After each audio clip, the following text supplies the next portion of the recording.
Hello बच्चों, तो आज हम बात करेंगे डाइजेस्टिव सिस्टम में फिजियोलॉजी। ये फोर्थ क्लास है। इसके पहले हमने 3 क्लास और की हुई हैं। आज की क्लास लास्ट है।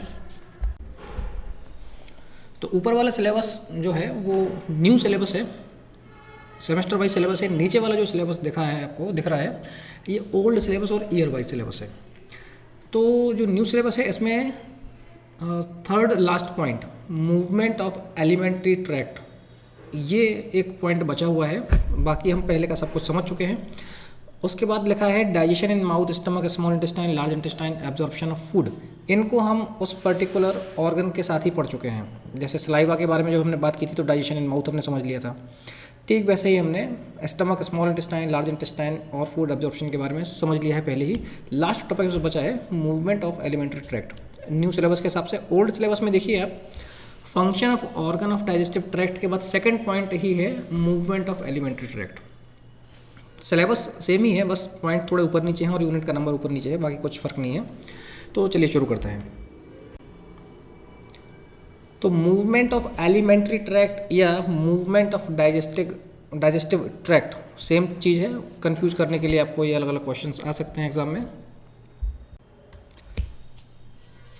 तो मूवमेंट ऑफ एलिमेंट्री ट्रैक्ट या मूवमेंट ऑफ डाइजेस्टिव ट्रैक्ट को समझने के पहले एक बार फिर से हम डाइजेस्टिव ट्रैक्ट के जितने ऑर्गन हैं उनको देख लेते हैं।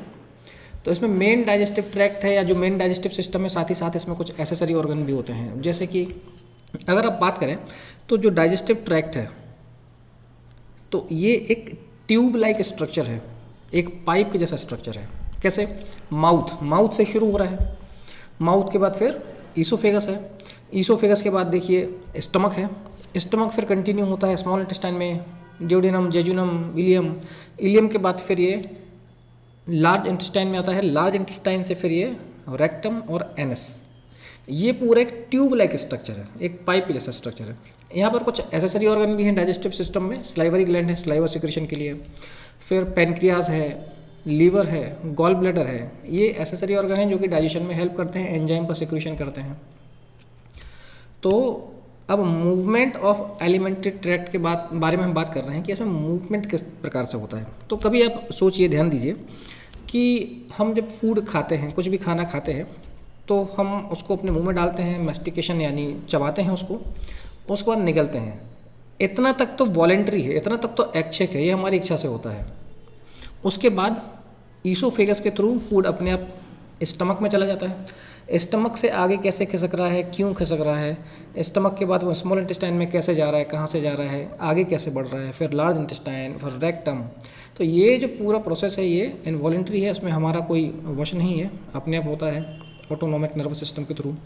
जो एंजाइम है, सिक्रेशन, वो अपने आप होते रहते हैं। तो ये फूड कैसे आगे बढ़ता है, यही इस टॉपिक में हम समझेंगे कि मूवमेंट ऑफ एलिमेंट्री ट्रैक्ट, ये एलिमेंट्री ट्रैक्ट है कैसे मूव करता है, और इसके थ्रू जो फूड मूवमेंट क्यों करता है, वो फूड को आगे बढ़ाने के लिए, पुश करने के लिए। तो उसी के बारे में हम समझेंगे। तो शुरू करेंगे हम माउथ का काम क्या है? मैस्टिकेशन मीन्स चबाना, च्यूइंग। तो हम इसमें क्या क्या देखेंगे? हम डेफिनेशन देखेंगे, सिग्निफिकेंस ऑफ मैस्टिकेशन, उसके बाद देखेंगे muscle and the movement of mastication, nervous control of mastication. तो सबसे पहले definition, cutting the food substance into small particle and grinding them into a soft bolus is known as the mastication.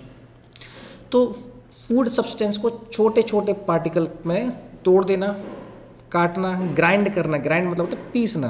जैसे हम कुछ दांत भी अलग अलग प्रकार के होते हैं, काटने के भी होते हैं और उसको ग्राइंड चबाने के अलग अलग होते हैं। आगे के दांतों से हम कट करते हैं, तो उसको कट करना, और जो पीछे वाले हमारे दांत होते हैं उससे हम ग्राइंड करते हैं। ग्राइंड मतलब हो गया पीसना, चक्की जैसा। तो फूड सब्सटेंस को छोटे छोटे पार्टिकल में तोड़ना, ग्राइंड करना और उनको बोलस के रूप में बना देना। बोलस मतलब क्या होता है? जब हम फूड खाते हैं, चबाते हैं, और चबाने के बाद वो एक बोलस फॉर्म में आ जाता है। मतलब जब बोलते हैं ना, हम जो पूरा निगल लेते हैं, एक छोटा सा बॉल टाइप का बन जाता है, गेंद जैसा। उस स्ट्रक्चर को हम बोलते हैं बोलस। चबाया हुआ फूड जो गेंद के आकार का हो जाता है, छोटी सी गेंद के आकार का, वो बोलस कहलाता है। तो फूड को छोटे टुकड़ों में तोड़ना, ग्राइंड करना और उसका बोलस बनाना, ये जो प्रोसेस है इसको हम बोलते हैं मैस्टिकेशन। क्या क्या सिग्निफिकेंस है, क्या फ़ायदे मेस्टिकेशन के, क्या इंपॉर्टेंस है। मेस्टिकेशन और chewing is the first mechanical process of which food is subjected. Following are the significance of mastication. तो mastication और chewing क्या है, पहली मैकेनिकल प्रोसेस है। Following are the significance of mastication, क्या क्या इसका सिग्निफिकेंस है। पहला है break down of food stuff into small particle. अब ब्रेक डाउन करना क्यों जरूरी है, जितना छोटा या जितना महीन हम उसको चबा लेंगे उतना इजीली हमारा जो डाइजेस्टिव ट्रैक्ट है उसको डाइजेस्ट कर पाएगा। इसलिए आपने कभी ध्यान दिया हो, हमारे जो घर के बुजुर्ग लोग हैं, बड़े लोग हैं, वो ये बोलते थे कि 32 दांत हैं तो 32 बार चबाने के लिए है। मतलब आप एक और खाते हैं, जब खाना एक फूड अपने मुंह में डाल रहे हैं तो कम से कम उसको 32 बार चबाइए। और यहाँ तक ये भी बोलते हैं कि जो भी आप खाते हैं उसको खाइए मत, उसको पीजिए। मतलब इतना चबाइए उसको, इतना चबाइए कि वो लिक्विड फॉर्म में हो जाए। तो break down of food stuff into small particle, छोटे छोटे पार्टिकल में तोड़ना। Mixing of saliva with food substance thoroughly. अब जैसे आपने ध्यान दिया था कि टाइलिन नाम से एक एंजाइम है जो स्लाइवा में होता है, जो कि कार्बोहाइड्रेट का डाइजेशन करने में हेल्प करता है। तो जितना फूड को चबाएंगे, च्यूइंग करेंगे, मेस्टिकेशन करेंगे, उतना ज़्यादा स्लाइवा भी उसमें मिक्स होगा, स्लाइवा सिक्रीशन। तो कार्ब का डाइजेशन हमारे माउथ से शुरू हो जाता है। साथ ही साथ आपने ध्यान दिया होगा कि जब भी आपको दूध पीने के लिए बोला जाता है घर पे, तो बोलते स्लोली स्लोली दूध पीना चाहिए। दूध मतलब फूड को इतना मेस्टिकेट करो, इतना चबाओ कि वो पीने जैसा हो जाए। और जो दूध होता है उसको भी बोलते हैं कि चबा के पीना चाहिए।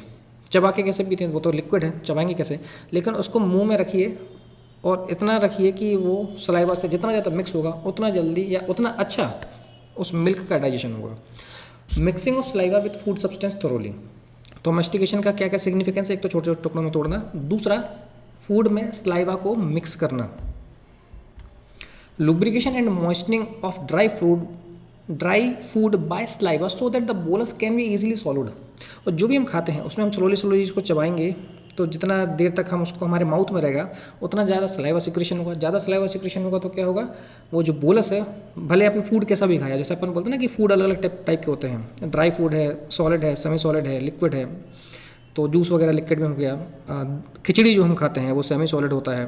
फिर रोटी खा रहे हैं, कोई ड्राई वेजिटेबल है, सब्जी है, भिंडी जैसे हो गया, तो ये क्या है, थोड़ा सा ड्राई होता है। तो जितना आप इनको मेस्टिकेट करेंगे, चबाएंगे, उतना ज़्यादा सलाइवा उसमें मिक्स होगा। तो ड्राई फूड जो है उस वो और मॉइस्ट होगा, उसमें ज़्यादा नमी आएगी, लुब्रिकेशन होगा, और जितना लुब्रिकेशन होगा उतना ईजिली आप उसको निगल पाएंगे। Appreciation of taste of the food, जो भी फूड आप खाते हैं आप अच्छे से मेस्टिकेशन करेंगे, जितना देर वो माउथ में रहेगा तो उसका जो भी टेस्ट है वो टेस्ट बड्स स्टिमुलेट करेगा। सलाइवा मिक्स होगा तो वो टेस्ट बड्स को स्टिमुलेट करेगा, टेस्ट बड को स्टिमुलेट करेगा तो आपको टेस्ट फील होगा, महसूस होगा, उसका आभास होगा। तो टेस्ट का आभास कराने में भी मेस्टिकेशन का रोल है। कई बार आप जैसे कुछ टैबलेट रहती है ना अपनी कड़वी जो रहती है, तो हम उसको सीधा मुँह में रख के निकल जाते हैं, तो हमको उसका आभास नहीं हो पाता है कि उसका टेस्ट कैसा है। तो जितना आप उसको च्यूइंग करेंगे, चबाएंगे, माउथ में जितनी देर तक रहेगा, तो छोटे पार्टिकल्स में तोड़ेंगे, सलाइवा मिक्स होगा, लुब्रिकेशन होगा ताकि वो इजीली सॉलो हो पाए, और साथ ही साथ टेस्ट का एप्रिशिएशन कराने में भी मेस्टिकेशन का रोल है। फिर muscle and the movement of mastication, कौन कौन सी मसल इसमें इन्वॉल्व होती हैं।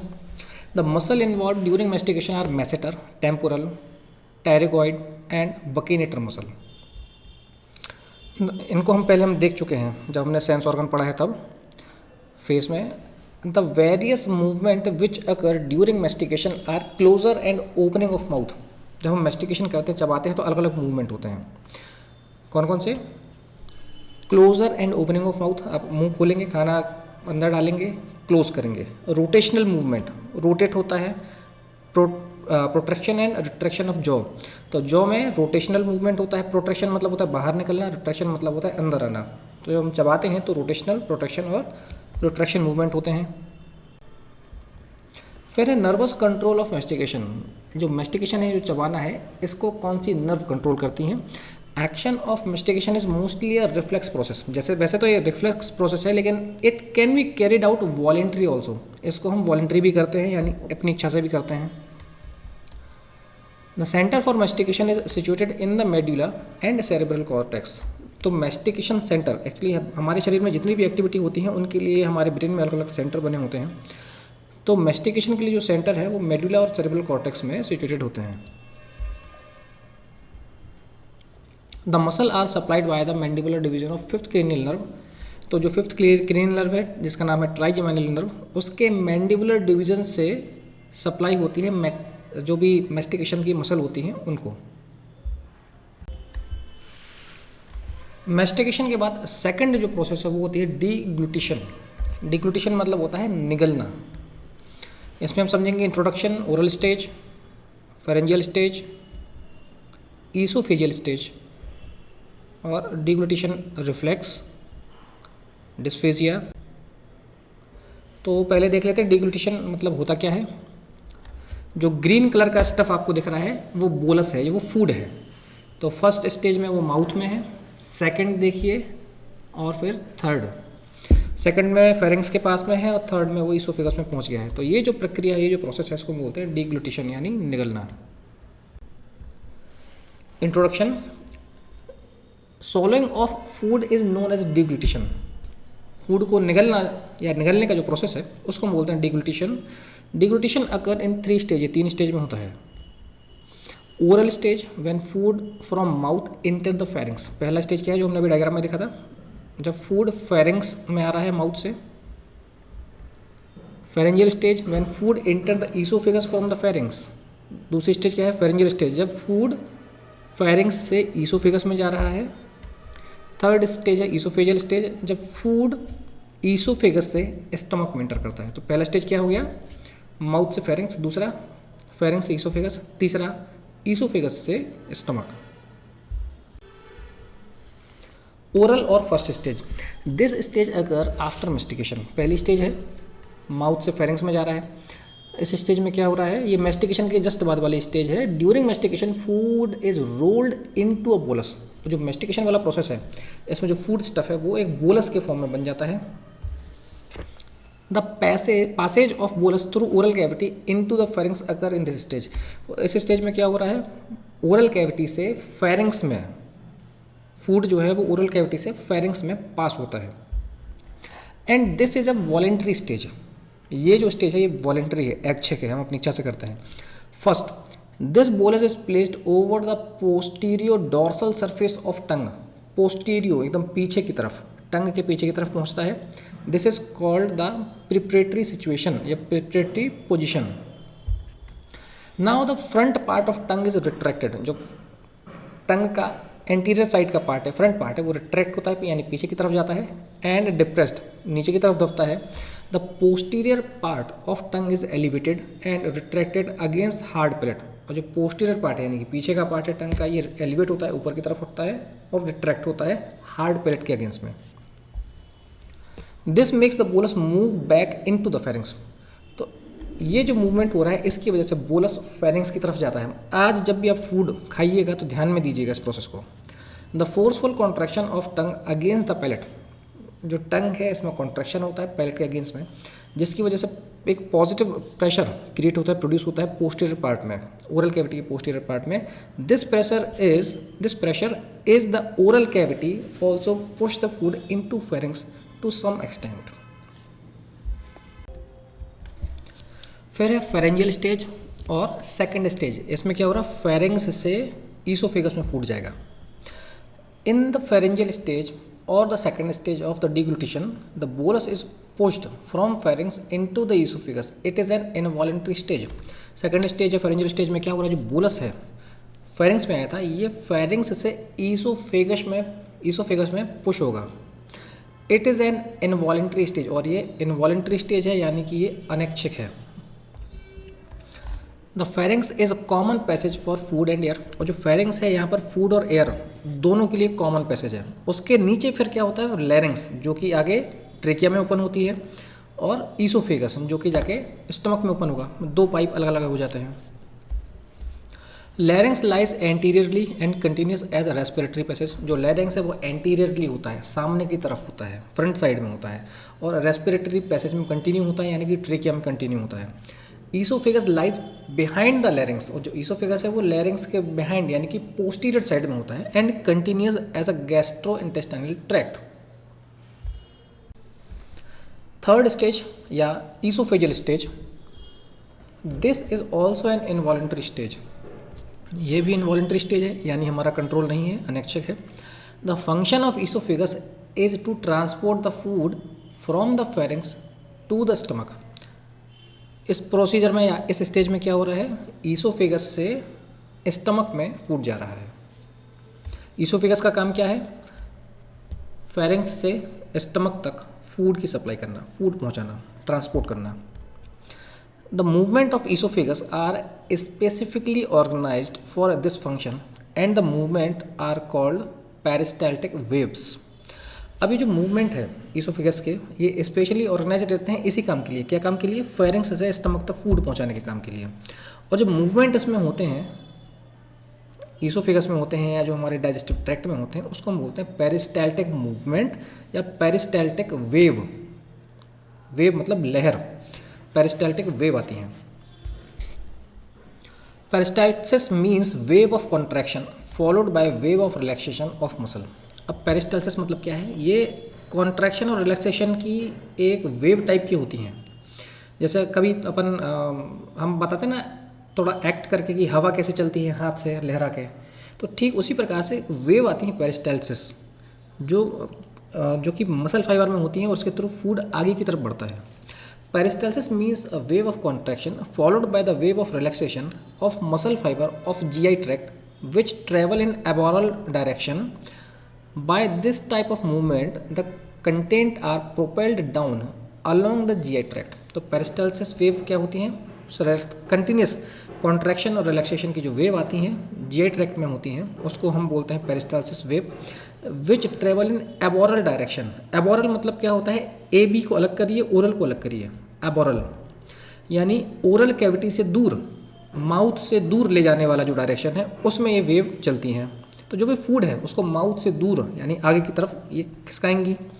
Bye this type of movement the content are propelled down along the GI tract. तो इस प्रकार के मूवमेंट की वजह से जो भी फूड कंटेंट है वो प्रोपेल्ड डाउन, पुश होता है आगे की तरफ या नीचे की तरफ।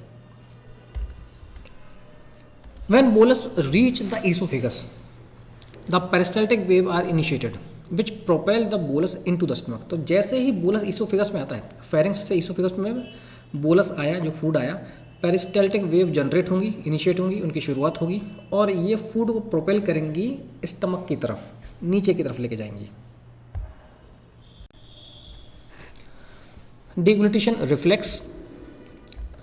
दो the beginning of swallowing is a voluntary act, later it become involuntary and is carried out by the reflex action called deglutition reflex। तो deglutition reflex क्या है, जब swallowing इसकी जो शुरुआत होती है, इस प्रक्रिया की जो शुरुआत होती है, ये वॉलेंट्री होती है, ऐच्छिक होती है, हम अपनी इच्छा से निगलते हैं कुछ भी, लेकिन यही जो प्रक्रिया है फिर आगे चल के इनवॉलेंट्री हो जाती है, अनैच्छिक हो जाती है।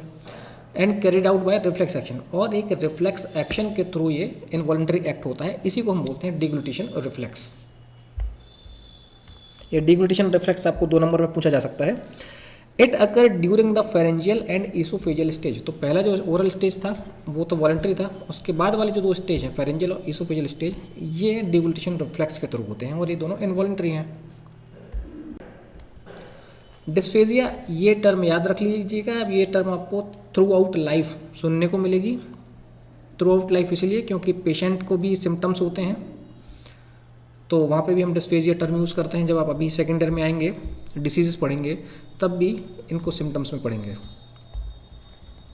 Dysphagia means difficulty in swallowing, निगलने में कठिनाई होना। जैसे कभी कभी आपको टॉन्सिल की समस्या हो जाती है, गले में बुखार आ गया है, टॉन्सिल्स आपके टॉन्सिलाइटिस हो गया है, तो इन्फ्लेमेशन की वजह से जब भी आप कुछ निगलते हैं, पानी भी पी रहे हैं या कुछ खा रहे हैं, तो गले में दर्द होता है, दैट इज़ डिस्फेजिया।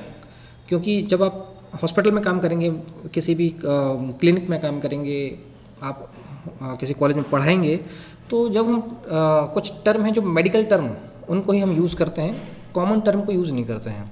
जैसे कि एक ड्रग होती है डायनापार, पैरासीटामोल, तो इनको हम पेन के लिए यूज़ करते हैं, तो जनरल लैंग्वेज में इसको पेन किलर के नाम से सब जानते हैं। ऐसा नहीं है कि वो गलत है नाम, है, लेकिन वो कॉमन टर्म है। लेकिन मेडिकल टर्म उसके लिए क्या होती है, एनाल्जेसिक। तो ठीक वैसे ही अगर पेन ड्यूरिंग सॉलोइंग भी बोलेंगे तो भी सही है, लेकिन मेडिकल टर्म उसके लिए यूज़ होती है dysphagia. Dysphagia means difficulty in swallowing, निगलने में कठिनाई होता है, उसको हम बोलते हैं dysphagia. Following are the cause of dysphagia, क्या क्या कॉज हो सकते हैं, mechanical obstruction of oesophagus due to tumour structure, diverticular hernia, out of pouring of the valve. तो कोई मैकेनिकल ऑब्स्ट्रक्शन, कोई बीमारी हो गई, कोई ट्यूमर आ गया, कुछ अवरोध हो रहा है, उसकी वजह से हो सकता है। Decrease movement of oesophagus due to neurological disorder such as Parkinsonism. अब जो न्यूरोलॉजिकल डिसऑर्डर कुछ होते हैं, तो जैसा भी हमने देखा था, ईसोफेगस में पेरिस्टाल्टिक वेव होती हैं, वेव आती हैं, वही फूड को नीचे लेके जाती हैं। तो इनको कंट्रोल कौन कर रहा है, ऑटोनोमिक नर्वस सिस्टम के थ्रू हो रहा है ये। तो अगर कुछ न्यूरोलॉजिकल डिसऑर्डर हुआ है, जिसमें से एक बीमारी का नाम है पार्किंसनिज्म या पार्किंसन डिसीज़ बोलते हैं, एक प्रकार का न्यूरोलॉजिकल डिसऑर्डर होता है, तो उस या इस प्रकार के डिसऑर्डर की वजह से भी ईसोफेगस का मूवमेंट नहीं हो सकता है, या नहीं होगा या कम होगा, तो जिसकी वजह से भी निकलने में परेशानी होगी। Muscular disorder leading to difficulty in swallowing during oral और ईसोफेजियल स्टेज। अगर कोई मस्कुलर डिसऑर्डर है तो उसकी वजह से भी डिस्फेजिया हो सकता है। ठीक है, फिर डिग्लूटिशन यानी ईसोफेगस तक के मूवमेंट के बाद अब आता है स्टमक। तो स्टमक के मूवमेंट के बारे में देखेंगे। इसमें हम पढ़ेंगे हंगर कॉन्ट्रैक्शन, रिसेप्टिव रिलैक्सेशन और पेरिस्टाल्सिस के बारे में। तो एक बार डायग्राम से देख लेते हैं। ऊपर देखिए, ये आपको पेरिस्टाल्सिस थोड़ा समझ में आएगा। सबसे ऊपर लेफ्ट साइड वाला diagram, relaxed muscle, muscle relax है। सर्कुलर मसल कॉन्ट्रैक्ट, तो उसमें कॉन्ट्रैक्शन हो रहा है, कॉन्ट्रैक्शन मतलब पास में आ रही है। देखिए ऊपर रिलैक्स मसल है तो वहाँ पे स्पेस है, बीच में ल्यूमन में स्पेस है, जगह है, लेकिन यहाँ पे कॉन्ट्रैक्शन है। Circular muscle contract constricting passage way and pushing bolus down. तो जैसे कॉन्ट्रैक्शन है, ये क्या कर रहा है, कॉन्ट्रैक्शन हो रहा है तो फूड नीचे की तरफ जा रहा है। अब यही जो कॉन्ट्रैक्शन की वेव है, ये नीचे की तरफ खिसकती जाएगी और जो बोलस है, जो फूड है, वो भी नीचे की तरफ खिसकता जाएगा। इसी को बोलते हैं पेरिस्टाल्सिस मूवमेंट, कि रिलैक्सेशन हो रहा है फिर कॉन्ट्रैक्शन हो रहा है। कॉन्ट्रैक्शन की वजह की जो वेव है, जो लहर है, वो नीचे की तरफ खिसकेगी और नीचे की तरफ खिसकेगी तो फूड भी नीचे की तरफ आएगा। ऊपर ल्यूमन बंद हो जाएगा, नीचे की तरफ ल्यूमन खुला हुआ है। फिर जो ग्रीन कलर से दिख रहा है वो बोलस ऑफ फूड है। गैस्ट्रोइसोफेजियल स्पिंचर है, अभी ये क्लोज हैं। फिर राइट साइड का डायग्राम देखिए, रिलैक्स्ड मसल, मसल रिलैक्स हुआ, ल्यूमन में स्पेस है और जो कॉन्ट्रैक्शन की वेव वो एकदम नीचे तक आ गई है। ईसोफेजियल स्पिंचर जो है वो ओपन हो जाएंगे, उसके ऊपर कॉन्ट्रैक्शन है ताकि फूड वापस ऊपर ना जाए, और ईसोफेजियल स्पिंचर्स ओपन होते हैं और जो बोलस है, जो फूड है, वो स्टमक में आ जाता है। तो पहले देखते हैं हंगर कॉन्ट्रैक्शन क्या होता है। हंगर मतलब भूख, भूख की वजह से जो पेट कुलबुलाता है, कॉन्ट्रैक्शन आते हैं, उसको हम बोलते हैं hunger contraction. The activities of smooth muscle of stomach are increased during gastric digestion when stomach is filled with the food and when the stomach is empty.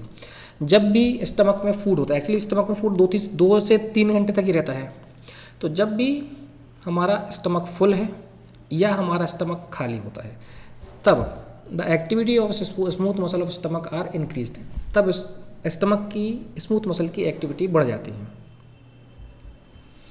The movement of empty stomach are related to sensation of hunger, so this movement are called hunger contraction. अब जब stomach खाली होता है और smooth muscle में जो movement होता है, वो हंगर का सेंसेशन, भूख का एहसास हमको करवाता है, इसलिए इस प्रकार के जो मूवमेंट हैं उनको हम हंगर कॉन्ट्रैक्शन कहते हैं। जैसे कई बार आपने वो देखा होगा ना कि हम खाना नहीं खाते हैं तो पेट गुड़गुड़ाता है, वही hunger contraction are the peristaltic wave superimposed over the contraction of gastric smooth muscle as a whole. तो हंगर कॉन्ट्रैक्शन क्या है, पेरिस्टाल्टिक वेव होती है, जैसा भी हमने देखा डायग्राम में, रिलैक्सेशन कॉन्ट्रैक्शन, तो उस प्रकार की पेरिस्टाल्टिक वेव होती है हमारे गैस्ट्रिक ग्लैंड में, स्टमक में होती है।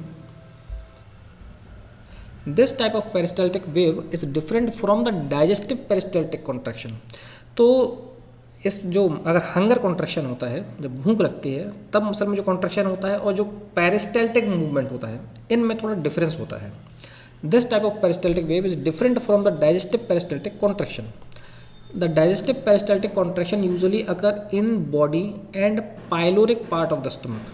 तो जो डाइजेस्टिव पेरिस्टाल्टिक कॉन्ट्रैक्शन होता है, जब खाना पचाने वाला, फूड को आगे बढ़ाने वाला, तब ये अगर स्टमक का आप एनाटॉमी देखें, स्ट्रक्चर देखें, तो उसमें जो बॉडी वाला पार्ट है और पाइलोरिक पार्ट होता है, वहाँ पर कॉन्ट्रैक्शन आते हैं। But in peristaltic contraction of empty stomach involve the entire stomach. लेकिन जब हमारा स्टमक एम्प्टी होता है, खाली होता है, पेट खाली होता है, तब पेरिस्टाल्टिक मूवमेंट पूरे स्टमक में आते हैं। जब पेट भरा होगा तब सिर्फ बॉडी और पाइलोरिक पार्ट में आते हैं। तो हंगर कॉन्ट्रैक्शन के बाद दूसरा जो है वो है receptive relaxation.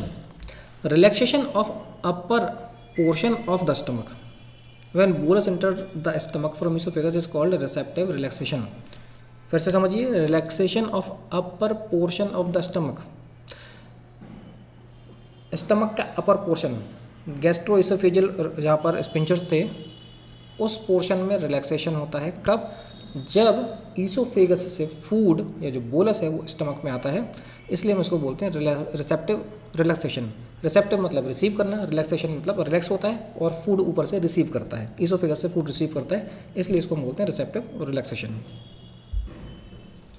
It involve the fundus and upper part of the body of stomach. ये फंडस और जो स्टमक का अपर पार्ट है, जहाँ oesophageal sphincters, gastro oesophageal sphincters होते हैं, सिचुएटेड होते हैं, यानी जो ईसोफेगस से जुड़ा हुआ पार्ट है वो। Its significance is to accommodate the food without much increase in pressure inside the stomach. तो जो रिसेप्टिव रिलैक्सेशन है, इसका क्या इंपॉर्टेंस है, इसका क्या सिग्निफिकेंस है? ये without any pressure generation, pressure increase नहीं कर रहे हैं, बिना प्रेशर इंक्रीज किए ईसोफेगस से फूड को स्टमक में ले लेते हैं। फिर थर्ड है स्टमक में जो मूवमेंट ऑफ स्टमक हम पढ़ रहे हैं, थर्ड पॉइंट है पेरिस्टाल्सिस ऑफ स्टमक, यानी कि स्टमक में जो मूवमेंट होगा, रिलैक्सेशन या कॉन्ट्रैक्शन होगा वो। When the stomach contain food, the peristaltic contraction और peristaltic wave occur regularly with a frequency of 3 per minute. It start from the lower part of the body of stomach. अब जैसा भी हमने hunger contraction में देखा था कि जो डाइजेस्टिव कॉन्ट्रैक्शन है वो लोअर पार्ट में आएंगे। तो when the stomach contain food, जब भी स्टमक में फूड होगा तो पेरिस्टाल्टिक कॉन्ट्रैक्शन और जो पेरिस्टाल्टिक वेव है वो लगातार आएगी। फ्रीक्वेंसी क्या होगी? 3 पर मिनट, 1 मिनट में 3 बार कम से कम। It start from lower part of the body of stomach, और स्टमक के लोअर पार्ट से शुरू होता है। The contraction first appear as a slight indentation on the greater and lesser curvature and travel toward pylorus. तो जो greater और lesser curvature है वहाँ से शुरू होकर ये पाइलोरस, जो लोअर एंड होता है स्टमक का, वहाँ तक आता है। The contraction become deeper while traveling and finally it end with the contraction of pyloric sphincter. Some of the wave disappear before reaching the sphincter.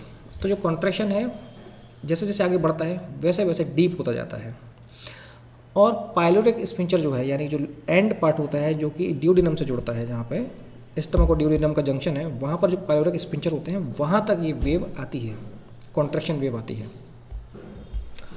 Each peristaltic wave take about 1 minute to travel from point of the origin to the point of ending. और एक wave कम से कम 1 minute ले लेती है जहाँ से वो शुरू हो रही है और जहाँ पे वो ख़त्म हो रही है वहाँ तक पहुँचने में। This contraction are called digestive peristalsis. इस प्रकार के कॉन्ट्रैक्शन को हम डाइजेस्टिव पेरिस्टाल्सिस बोलते हैं, because of their involvement in mixing of food with gastric juice, grinding of food particle and the digestive activity. तो इस प्रकार के जो कॉन्ट्रैक्शन है उनको हम डाइजेस्टिव पेरिस्टाल्सिस बोलते हैं। क्यों? क्योंकि फूड को मिक्स करते हैं गैस्ट्रिक जूस के साथ में। अब जो स्टमक है उसमें HCl भी है, HCl और जो भी कंटेंट है एंजाइम सिक्रेशन होते हैं उसको फूड में मिक्स करना, साथ ही ग्राइंड करना। ग्राइंड मतलब टुकड़ों में तोड़ना। तो इसलिए बोलते हैं कि चबा चबा के खाना चाहिए। आप चबा के खाएंगे ज़्यादा तो आपके पेट को नहीं चबाना पड़ेगा, क्योंकि और हमारे स्टमक को ज़्यादा काम करना पड़ता है अगर आप अच्छे से नहीं चबाते हैं तो grinding of food particle and the digestive activity. फिर है filling and emptying of stomach. Stomach कैसे फिल होता है, और एम्प्टी यानी कि खाली होता है। तो इसमें हम समझेंगे filling of stomach, emptying of stomach, regulation of gastric emptying. तो पहले हम बात करेंगे filling of stomach. Filling of stomach समझने के लिए हमको स्टमक का स्ट्रक्चर भी देखना होगा। तो सेक्शन देख लेते हैं। ऊपर वाला जो सेक्शन है वो फंडस है, बीच वाला बॉडी है, नीचे वाला एंट्रम है, फिर पाइलोरस है, उसके बाद ड्यूडेनम कंटिन्यू होता है। ईसोफेगस और स्टमक जहाँ पर ज्वाइन हो रहे हैं वो कार्डिया है, कार्डिया के स्पिंचर होते हैं, गैस्ट्रो इसोफेजियल स्पिंचर होते हैं, दोनों एक ही चीज़ें होती हैं। कार्डिया इसलिए क्योंकि इसके ऊपर हमारा हार्ट होता है, हार्ट को हम कार्डियक ऑर्गन भी बोलते हैं, तो इसलिए वो कार्डिया या कार्डियक स्पिंचर बोलेंगे वहाँ पे जो स्पिंचर है उसको। और बॉडी आप देख रहे हैं तो जहाँ पे लंबा कर्व है राइट साइड में तो ग्रेटर कर्वेचर है, और लेफ्ट साइड वाला जो छोटा कर्व है वो लेसर कर्वेचर होता है। अब समझते हैं filling of stomach. While taking food the food arrange itself in the stomach in different layer. तो जैसे खाली एक अलमारी होती है, तो खाली अलमारी में जब हम कपड़े रखते हैं तो पहले नीचे रखते हैं, फिर उसके बाद एक लेयर, फिर दूसरा लेयर, फिर तीसरा लेयर, ऐसे करके हम लेयर वाइज कपड़े जमाते जाते हैं। स्टमक भी सेम है। While taking food the food arrange itself in the stomach in different layer. जब भी हम खाना खाते हैं तो फूड अपने आप अरेंज होता जाता है स्टमक में अलग अलग लेयर्स के रूप में। The first eaten food is placed against the greater curvature in the fundus and body of the stomach. तो बॉडी और फंडस में ग्रेटर कर्वेचर की साइड में अरेंज होता जाता है। Successive layer of food particle lie near the lesser curvature until the last portion of food eaten lies near the upper end of lesser curvature adjacent to cardiac sphincter। तो जैसे जैसे हम food खाते जाते हैं, खाना खाते जाते हैं, तो एक ग्रेटर कर्वेचर से फिर लेसर कर्वेचर की तरफ फूड लेयर में अरेंज होता जाता है, जमा होता जाता है।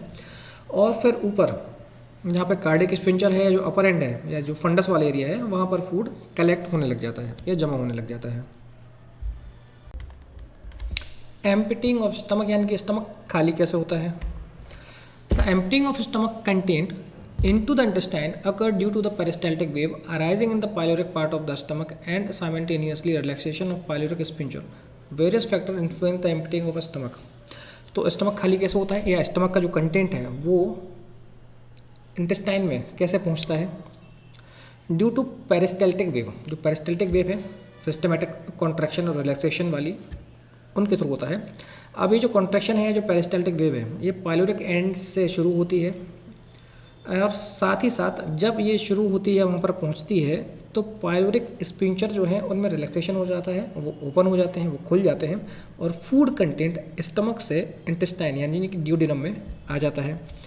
लेकिन पेरिस्टाल्टिक वेव के अलावा भी कुछ फैक्टर्स हैं जो कि स्टमक खाली होगा, एम्प्टी होगा, उसको इन्फ्लुएंस करते हैं यानी उस पर असर डालते हैं। एक तो वॉल्यूम, अमाउंट यानी कि कितना स्टमक में अमाउंट है, कितना बोलस है या कितना काइम बना हुआ है, फूड कंटेंट कितना है। कंसिस्टेंसी कैसी है, लिक्विड है, सेमी सॉलिड है, सॉलिड है।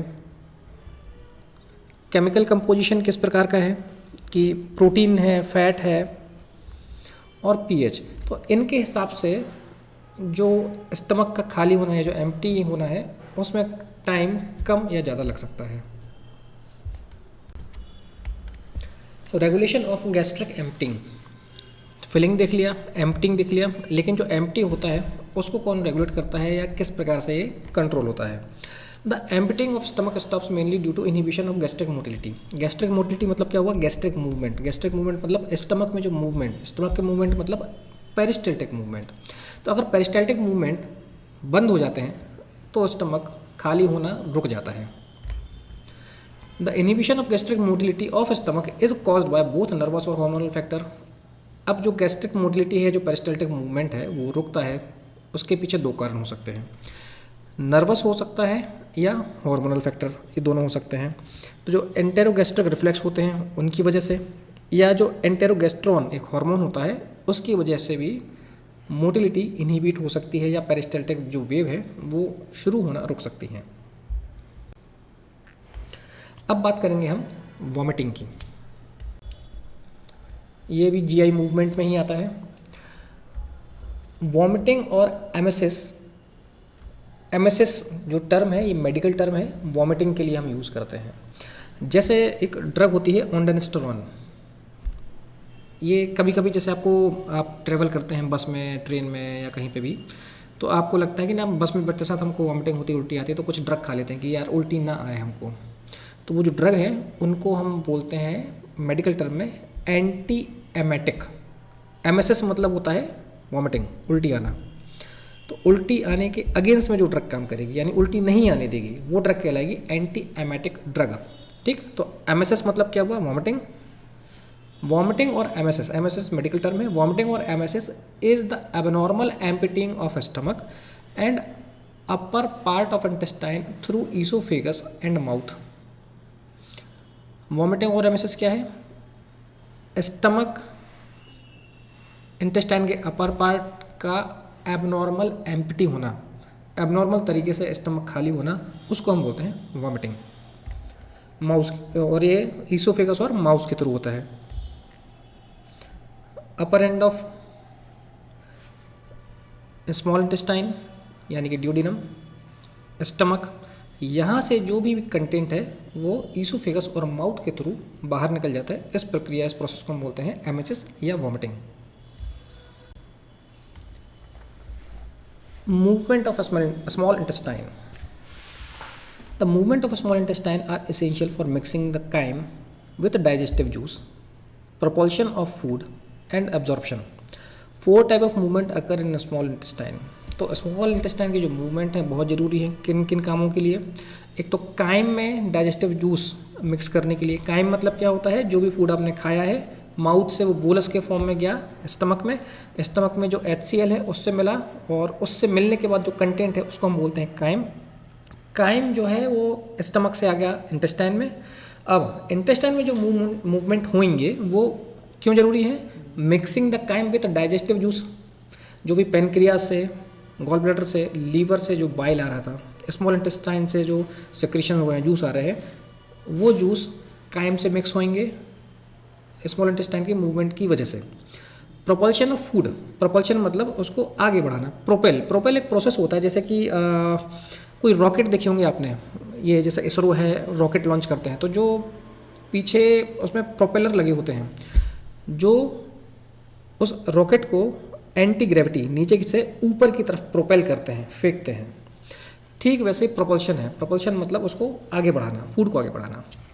तो क्या क्या जरूरी स्मॉल इंटेस्टाइन के मूवमेंट से क्या क्या हो रहा है, एक तो डाइजेस्टिव जूस मिक्स हो रहे हैं फूड में, दूसरा क्या हो रहा है फूड प्रोपल्शन, फूड आगे बढ़ रहा है, तीसरा क्या हो रहा है एब्जॉर्प्शन, यानी कि जो भी न्यूट्रिएंट हैं फूड में, खाने में, उसका एब्जॉर्प्शन होता है। 4 type of movement occur in small intestine, 4 प्रकार के मूवमेंट होते हैं। पहला क्या है, मिक्सिंग मूवमेंट है, उसमें सेगमेंटेशन मूवमेंट होता है, पेंडुलर मूवमेंट होता है, इनको भी आप आगे देखेंगे हम। प्रोपल्शन मूवमेंट है, प्रोपल्शन मतलब आगे बढ़ाना फूड को, तो पेरिस्टाल्टिक मूवमेंट है और पेरिस्टाल्टिक रश है। पेरिस्टाल्सिस इन फास्टिंग, जब हम फास्ट करते हैं, भूखे रहते हैं, तब क्या होता है, तब भी प्रकार का पेरिस्टाल्सिस होता है, तो ये भी एक मूवमेंट है स्मॉल इंटेस्टाइन का। चौथा है मूवमेंट ऑफ विलाई, विलाई जो अंदर स्ट्रक्चर होता है स्मॉल इंटेस्टाइन में, उसका मूवमेंट। तो मिक्सिंग मूवमेंट, मिक्सिंग मूवमेंट यानी कि मिक्स करना, स्मॉल इंटेस्टाइन का मिक्सिंग मूवमेंट है। इसमें क्या हो रहा है, the mixing movement of small intestine are responsible for, small intestine के मिक्सिंग मूवमेंट की वजह से क्या क्या हो रहा है, प्रॉपर मिक्सिंग होती है, proper mixing of chyme with digestive juice. जो भी डाइजेस्टिव जूस है, जैसे कि पेनक्रियाटिक जूस है, बाइल है, इंटेस्टाइनल जूस है, वो फूड में अच्छे से मिक्स हो जाते हैं। The mixing movement of small intestine are segmentation, contraction and pendular movement. तो जो मिक्सिंग मूवमेंट है उसमें 2 प्रकार के मूवमेंट होते हैं, तो सेगमेंटल कॉन्ट्रैक्शन, सेगमेंटल मतलब एक एक सेगमेंट में कॉन्ट्रैक्शन होता है, और दूसरा होता है पेंडुलर मूवमेंट। पेंडुलर मतलब जैसे आपने देखा होगा कि कुछ कुछ घड़ियाँ आती थी उसमें पेंडुलम होता था, तो उस प्रकार का एक मूवमेंट होता है। ये देखिए कॉन्ट्रैक्शन हो रहा है, सेगमेंटल कॉन्ट्रैक्शन, एक एरिया में कॉन्ट्रैक्शन होगा तो वो जो उस एरिया में जो भी फूड होगा वो आगे तरफ बढ़ जाएगा, फिर वो एरिया रिलैक्स हो जाएगा, फिर आगे से फूड यहाँ पे आएगा, फिर इसमें कॉन्ट्रैक्शन होगा तो फिर फूड आगे बढ़ जाएगा। तो इस प्रकार का जो कॉन्ट्रैक्शन होता है इसको हम बोलते हैं segmental contraction. Propulsive movement, segmental contraction के अलावा एक और था पेंडुलर मूवमेंट जो होता है, ये बहुत ही क्लोज ऑब्जर्वेशन से देखने को मिल पाता है या हम उसको समझ पाते हैं। इसमें छोटे छोटे कॉन्ट्रैक्शन आते हैं, छोटी छोटी कॉन्ट्रैक्टिव वेव्स आती हैं जो कि आगे की तरफ, पीछे की तरफ, ऊपर की तरफ, नीचे की तरफ होती हैं और पेंडुलम टाइप मूवमेंट करती हैं, इसलिए इसको पेंडुलम मूवमेंट बोलते हैं। तो नेक्स्ट जो है वो है प्रोपल्सिव मूवमेंट। प्रोपल मतलब आगे की तरफ फोर्सफुली धक्का देना। The movement of small intestine involved in pushing the chyme toward the aboral end of intestine are called propulsive movement. तो स्मॉल इंटेस्टाइन के मूवमेंट जो कि काइम यानी फूड को आगे की तरफ पुश करते हैं toward the aboral end of intestine. Aboral मतलब हो गया ओरल कैविटी से दूर, अवे फ्रॉम ओरल कैविटी। तो इंटेस्टाइन का जो एंड पोर्शन है वहाँ पे जहाँ पर लार्ज इंटेस्टाइन से मिलेगी स्मॉल इंटेस्टाइन, उस तरफ ये पुश करते हैं, इसको हम बोलते हैं प्रोपल्सिव मूवमेंट।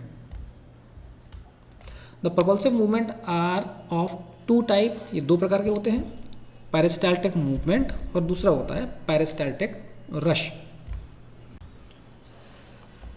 अब देखिए पेरिस्टाल्टिक मूवमेंट, इसमें क्या होता है, एक वेव चलती है। अब पहले हमने जो देखा था वो सेगमेंटल कॉन्ट्रैक्शन था, मतलब एक ही जगह पे कॉन्ट्रैक्शन है, वो कॉन्ट्रैक्शन हुआ तो जो भी फूड वहाँ पे था वो आगे की तरफ खिसक गया, फिर वहाँ पे रिलैक्सेशन हुआ, पीछे से फूड आया, फिर वहाँ पे आया, फिर कॉन्ट्रैक्शन हुआ। लेकिन यहाँ पे क्या हो रहा है पेरिस्टाल्टिक वेव में, इसमें कॉन्ट्रैक्शन जो है वो सीधा आगे की तरफ भागता जाएगा। जैसे आपने कोई खाली टूथपेस्ट होता है, मतलब जो टूथपेस्ट की ट्यूब है वो थोड़ी खाली है, तो हम उसको क्या करते हैं, पीछे से जो भी पेस्ट होता है उसमें उसको पिचका के आगे की तरफ खींचते हैं ना, पूरा उसका जो टूथपेस्ट है बाहर निकालने के लिए। तो वो उस प्रकार का जो मूवमेंट है वो पेरिस्टाल्टिक मूवमेंट होता है। ठीक वैसे जो कॉन्ट्रैक्शन है, ये समझ लीजिए, ये जो बोलस है, जो फूड है, ये समझ लीजिए टूथपेस्ट है, ऊपर ये ट्यूब है, आपने उसको दबाया और आगे की तरफ दबा के खींचते गए, तो इस प्रकार का जो मूवमेंट होता है वो पेरिस्टाल्टिक मूवमेंट कहलाता है। या इस प्रकार की जो वेव है वो पेरिस्टाल्टिक वेव इसमें होती हैं। Peristalsis and fasting. फास्टिंग जब आपने कुछ नहीं खाया है उस समय किस प्रकार के कॉन्ट्रैक्शन आते हैं। This is a type of peristaltic contraction which occur in stomach and small intestine during the long period of fasting और सेवरल आवर्स आफ्टर मील। बहुत समय तक आपने कुछ नहीं खाया है या खाना खाने के कुछ घंटों बाद तक आपने कुछ नहीं खाया है, तो कुछ कॉन्ट्रैक्शन हमारे स्टमक में और स्मॉल इंटेस्टाइन में आते हैं।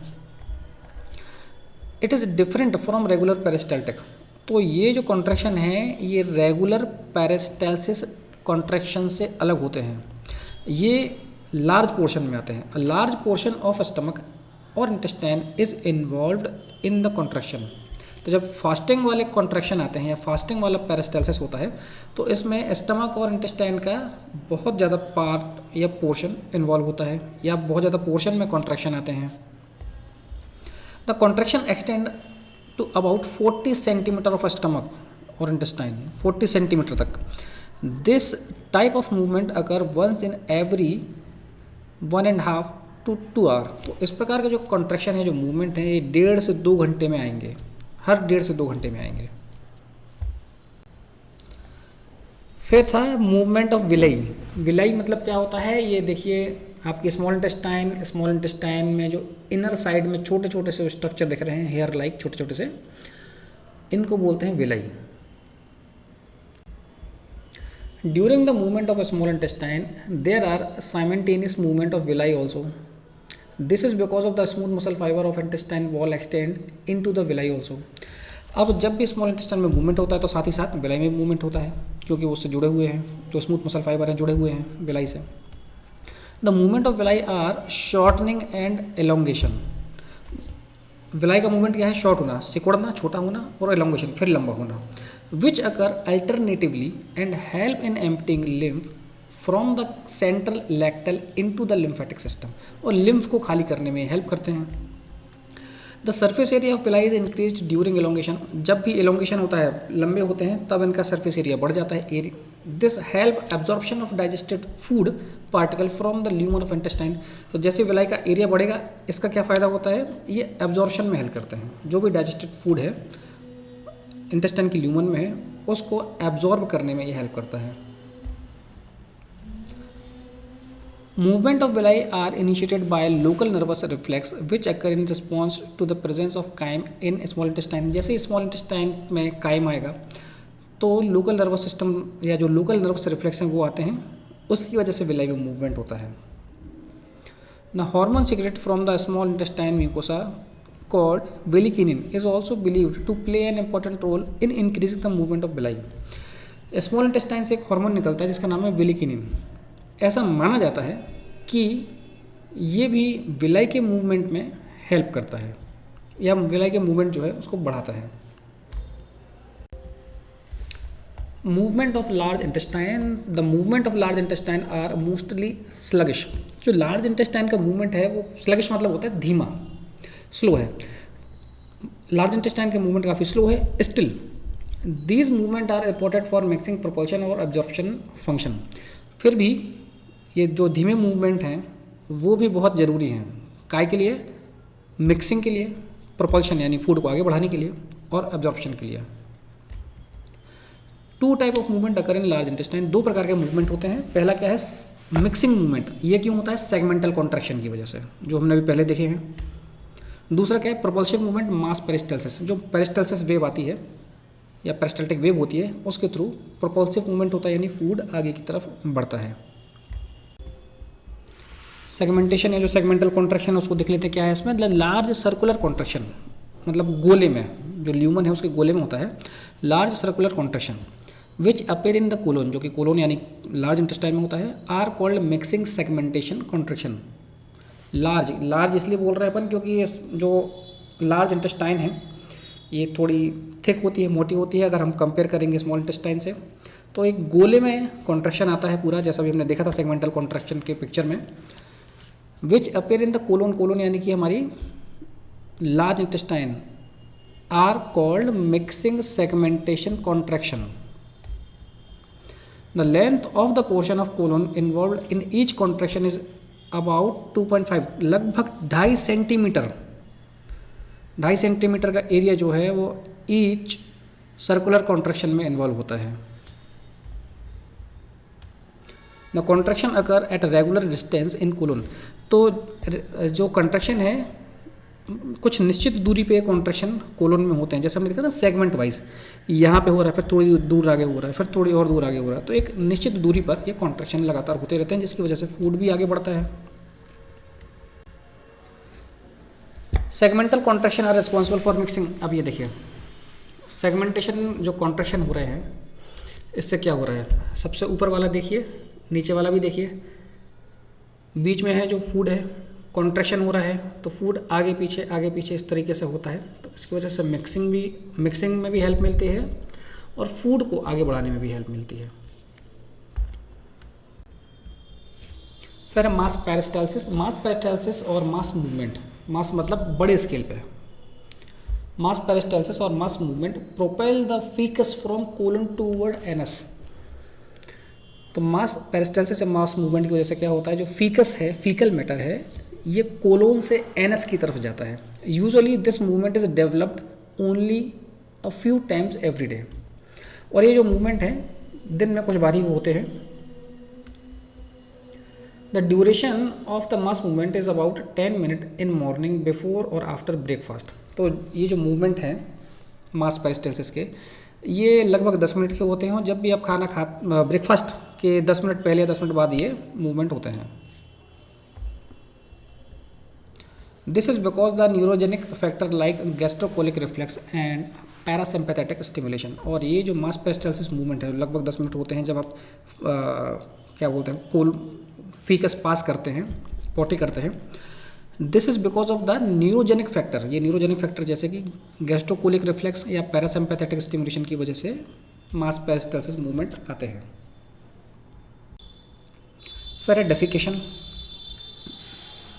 डेफिकेशन मतलब क्या होता है, voiding of faeces is known defecation. जो फीकस है, जैसे अपन यूरिन पास करते हैं ना उसको अपन बोलते हैं यूरिनेशन, ठीक वैसे फीकस को पास करना उसको हम बोलते हैं defecation.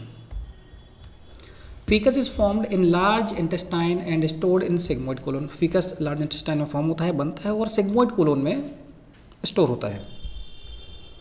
By the influence of appropriate stimulus it expelled out through the anus. तो जो भी हमने स्टिमुलस की बात करी, इस प्रकार के स्टिमुलस के थ्रू फीकस एनस से बाहर एक्सपेल्ड आउट हो जाता है।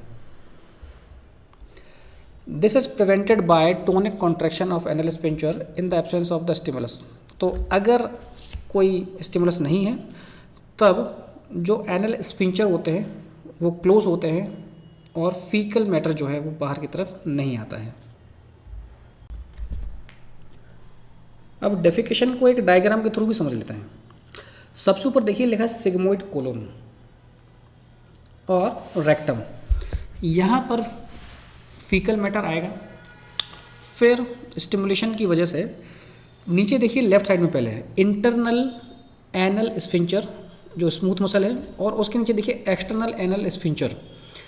अब इंटरनल स्फिंक्टर भी होते हैं एनस में जो कि इनवॉलेंट्री होते हैं, और नीचे वाला जो है, अब जैसे इंटरनल एनल स्फिंक्टर्स के पास में लिखा है स्मूथ मसल। स्मूथ मसल हमारे वश में नहीं होती है, ये इनवॉलेंट्री होती है, अनैच्छिक होती है।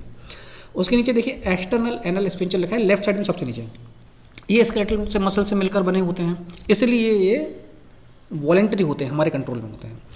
अब जो भी फीकल मैटर आता है तो एनल में इंटरनल और एक्सटर्नल एनल स्फिंक्टर हैं, जब दोनों साथ में खुलेंगे तभी फीकल मैटर नीचे आता है।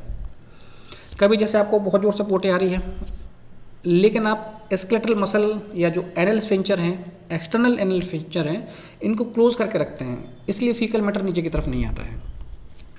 जब ये दोनों साथ में खुलेंगे तभी फीकल मैटर नीचे की तरफ आता है।